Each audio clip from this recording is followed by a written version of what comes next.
Avoir confiance en soi, cela peut sembler être quelque chose d'impossible, voire même d'inaccessible pour de nombreuses personnes. Ces dernières sont même souvent tellement démotivées qu'elles n'essayent pas ou ne savent pas comment faire pour développer la confiance en soi. Bonjour à tous, aujourd'hui je vais vous donner 5 étapes clés qui vont vous aider à développer la confiance en soi. Alors, c'est parti!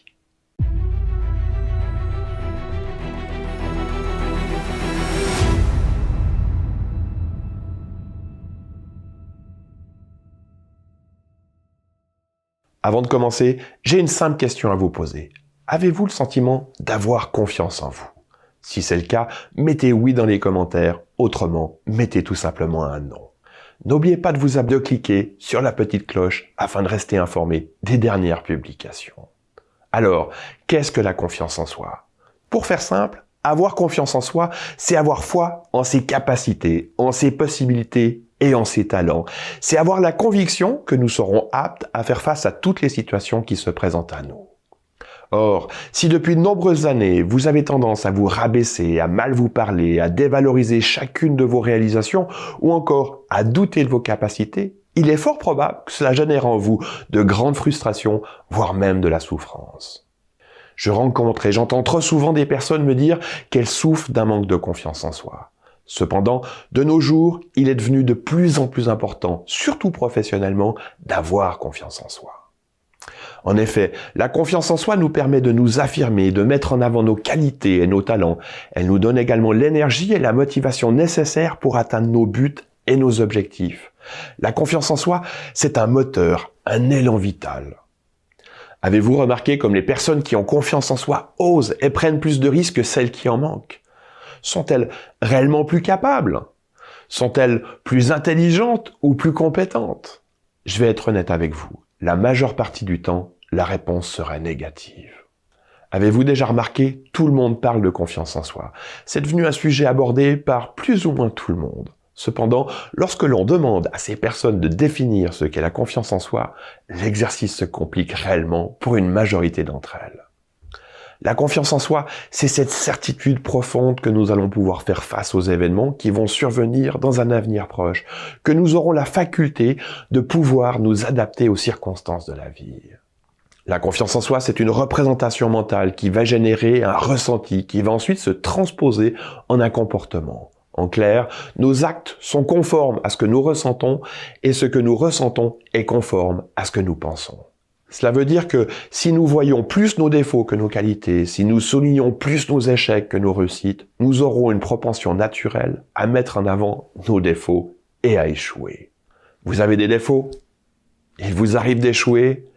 Êtes-vous conscient que vous êtes comme tout le monde? En effet, toutes les personnes que vous admirez, tous ceux qui réussissent ont des défauts et rencontrent des échecs. Nul ne se résume à ses seuls défauts et échecs, ni vous, ni qui que ce soit. La principale différence réside dans le fait que les personnes qui ont confiance en soi ne soulignent pas et ne forcent pas le trait de leurs défauts. Elles utilisent également leurs échecs pour apprendre, pour s'améliorer, au lieu de s'apitoyer ou rester bloquées sur ce qui leur est arrivé. Alors concrètement, comment développer la confiance en soi? En fait, la confiance en soi peut être comparée à un muscle. Si vous restez en permanence dans votre canapé, il y a de fortes chances que vos muscles ne se développent jamais. La confiance en soi demande donc d'agir, de s'entraîner. Si vous ne le faites pas, il y a de fortes chances que vous subirez régulièrement un manque de confiance en soi. À l'inverse, plus vous le ferez et plus la confiance en soi se renforcera et deviendra forte. Je vous propose de suivre 5 étapes clés pour muscler votre confiance en soi. La première étape, prenez conscience de votre potentiel. Le manque de confiance en soi se traduit très souvent par de nombreux doutes à notre propre égard, en notre potentiel de réaliser les différentes choses que nous devons faire. Les origines de ces doutes peuvent être nombreuses. Elles ne sont pourtant que trop souvent le fruit de nos propres suppositions. Il faut toutefois avouer que nous ne vivons malheureusement pas dans un environnement qui favorise le développement de la confiance en soi. En effet, il est rare que nous trouvions un terrain fertile dans nos familles, à l'école, dans nos entreprises, voire même dans notre cercle d'amis ou proches. Il arrive ainsi très souvent que l'on ne laisse pas parler les enfants, qu'on les rabaisse en leur disant qu'ils parlent trop, qu'ils racontent n'importe quoi, on leur dit qu'ils sont nuls ou qu'ils n'arriveront jamais à faire quoi que ce soit. Cette constatation est identique à l'âge adulte. J'ai trop souvent rencontré des personnes hautement compétentes qui ont perdu confiance en elles, en leur capacité d'agir, voire même leur volonté d'agir, parce que leur entourage n'a pas su ou parfois voulu les encourager à se dépasser. Au lieu de recevoir des messages positifs, au lieu d'être reconnus pour leurs compétences, elles subissent plus souvent des remarques négatives, des brimades ou des moqueries. Il est malheureusement rare de trouver des personnes porteuses de bons messages et capables d'insuffler un climat propice au développement de la confiance en soi. Ceci m'amène à la seconde étape. Entourez-vous de personnes qui sauront vous mettre en valeur. Un terreau fertile au développement de la confiance en soi se compose de bienveillance, de personnes passionnées et passionnantes, de personnes positives qui donnent confiance, qui donnent envie de progresser, d'aller de l'avant. Ils savent insuffler en nous l'envie de nous dépasser. Cela peut sembler difficile, mais ces personnes existent. Il y a heureusement des professeurs, des patrons, des collègues, des conjoints ou des amis qui savent écouter, qui savent nous motiver et reconnaître nos valeurs et nos qualités. Pour cela, il est également important que notre discours intérieur ne vienne pas interférer et empêcher ces personnes de découvrir qui nous sommes réellement. Ainsi, la troisième étape est de se parler avec bienveillance. Le manque de confiance s'alimente, se renforce de phrases et de suppositions négatives que nous avons vis-à-vis de nous-mêmes. Les « je suis nul »,« les autres sont plus capables que moi » ou encore « je n'y arriverai jamais ». Il en existe bien entendu de nombreux autres, mais ce sont certainement les plus courantes que l'on entend. Quand nous nous disons que nous n'y arriverons jamais, que croyez-vous qu'ils se produisent ? Quel genre de message pensez-vous envoyer à votre cerveau ? Pensez-vous réellement que ce dernier vous aidera à réussir ? Commencez par prendre conscience de vos talents, de vos connaissances, de vos compétences. Faites également la liste de vos réussites passées, grandes ou petites. Ne vous dévaluez pas, vous serez très certainement surpris par la longueur de votre liste. Cette prise de conscience vous aidera à changer votre regard sur vous-même, mais également la manière dont vous vous parlez. Écoutez attentivement votre discours intérieur et modifiez-le systématiquement lorsque vous utilisez des termes négatifs. Quatrième étape, passez à l'action. Vous avez peur ? C'est normal. Cela l'est d'autant plus si le manque de confiance en soi est présent dans votre vie depuis des années. Pensez-vous réellement être la seule personne qui a peur de se lancer, de relever de nouveaux défis ? Ne donnez pas trop d'importance à vos peurs, elles sont souvent beaucoup plus irrationnelles que nous le pensons. Cela ne veut pas dire que nous devons les ignorer, mais nous avons toutefois tendance à leur prêter une trop grande importance. Passez à l'action, agissez, en définitive, qu'avez-vous à perdre ? Vous craignez le regard des autres ? Là aussi, nous donnons trop souvent une trop grande importance aux éventuels jugements des autres.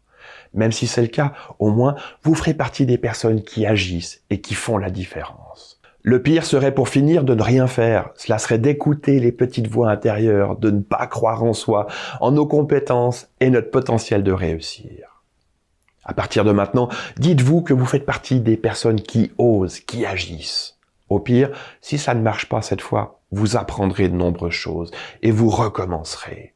Souvenez-vous, les personnes qui réussissent échouent également, mais elles ne renoncent pas. Elles recommencent et essayent encore et encore. Pour finir, cinquième étape, cessez de vous trouver des excuses.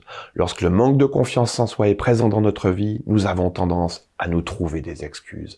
Elles permettent en plus d'alimenter les fausses croyances que nous avons vis-à-vis de nous-mêmes. Nous nous donnons bonne conscience même si nous devons nous saboter au passage. Souvenez-vous des messages négatifs que nous envoyons à notre cerveau. Ce dernier fera tout pour nous donner raison. Si par exemple, vous n'êtes pas heureux dans votre emploi, mais que vous êtes persuadé que vous ne trouverez jamais mieux ailleurs, que va-t-il se passer ? Généralement, rien. Vous ne ferez rien et continuerez à ronger votre os en vous disant même que vous avez de la chance d'avoir déjà un emploi. Au lieu de cela, pourquoi ne pas faire un bilan de compétences ?